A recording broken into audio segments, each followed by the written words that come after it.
This is Clint Long, analyzing real estate in Middle Tennessee again. Tennessee and Middle Tennessee's population, geology, and topography affect housing patterns, real estate development, and home values. These factors can cause problems with some of the newly minted, stricter appraisal underwriting guidelines. More on that later. Nashville and much of Middle Tennessee has a radial road system somewhat like the spokes of a bicycle wheel.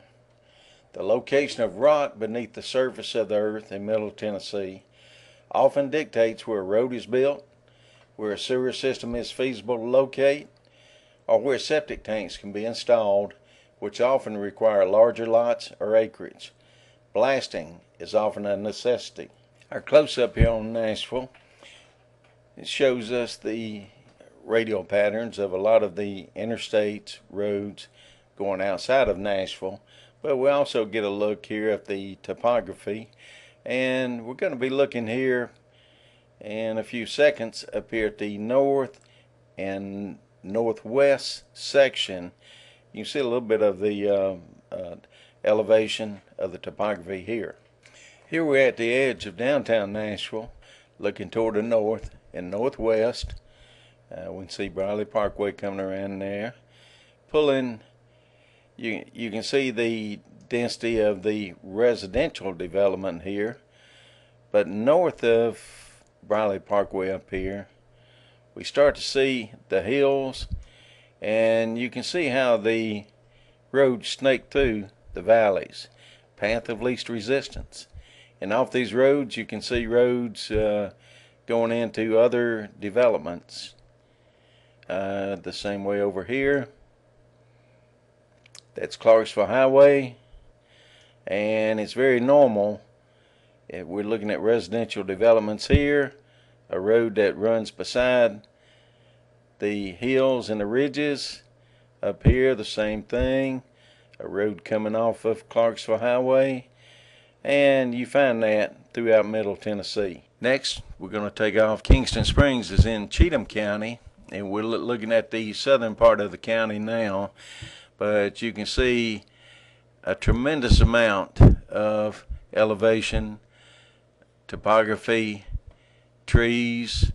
We can see the Cumberland River here snaking around, and on one side you may have floodplain, and on the other side beautiful hills and vistas where houses have been built up on the ridges. And let's travel a little more toward Ashland City, and you can see the roads coming off of the main roads and snaking through the hills, through the valleys, and sometimes along the ridges. Okay, our next trip's going to be to Murfreesboro, and you can see some pretty good density there around downtown Murfreesboro. Rutherford County has about 249,000 population, one of the fastest growing counties in Middle Tennessee. But you also see a lot of farmland on the periphery of the area, pockets of subdivisions throughout, housing coming into focus. But in the southwest, we also see a lot of steep topography, and you can tell the roads don't have near as many houses there, much lower density. Okay, one last trip. We're going to Tullahoma in Coffee County. Coffee County, Tullahoma, is about 60 to 70 miles southeast of Nashville. It has a population of around 52,000. Over here to the west and the southwest, we see a tremendous amount of hills, some valleys, and rough topography. Leaving Tullahoma, going to Shelbyville, we go through several miles of hills and valleys and small farmland, and head over toward the city of Shelbyville. Let's look at the rock quotient in a new subdivision in Middle Tennessee, just a few miles south of Nashville. This type developing with extensive rock is common. We have a beautiful entry to the subdivision showing some new homes, and then in the rear of the development an expansive area of rock and the high dollar equipment that it takes to move the rock. The radial development patterns have a reason. The question again is, where's that new sewer line we hook up to?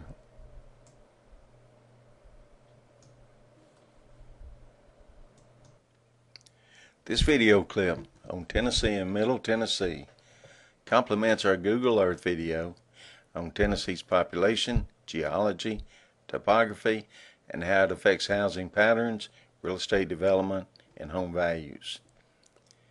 Tennessee has an elongated shape. It's approximately 491 miles long, 115 miles wide. Looking at this map, it's the width is actually the top to bottom. There's almost 6 million people in Tennessee, and it's the 16th largest state in the United States. Tennessee is said to have 3 grand divisions: west with Memphis, middle with Nashville, and east with Chattanooga, Knoxville, and the Tri-Cities area is a pretty good sized area. West Tennessee is basically flat. Middle Tennessee is hilly, rolling, some flat land, and a lot of steep topography. East Tennessee has the mountains, valleys, it's hilly, and has steep topography. Here we have a geology map, and let's bring that into focus here. The things we said a few seconds ago. West Tennessee has sand, silt, clay, and gravel. It's flat, much easier to develop.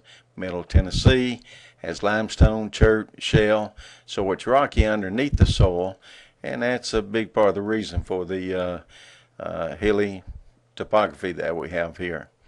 East Tennessee, we see the igneous and metamorphic rock, and that's a result of the volcanoes and mountains building up from eruption. Here we're looking at the radial transportation patterns of the major roads coming out of Nashville. And other roads, secondary roads, are often snaking off the spokes, much like spokes of a bicycle wheel.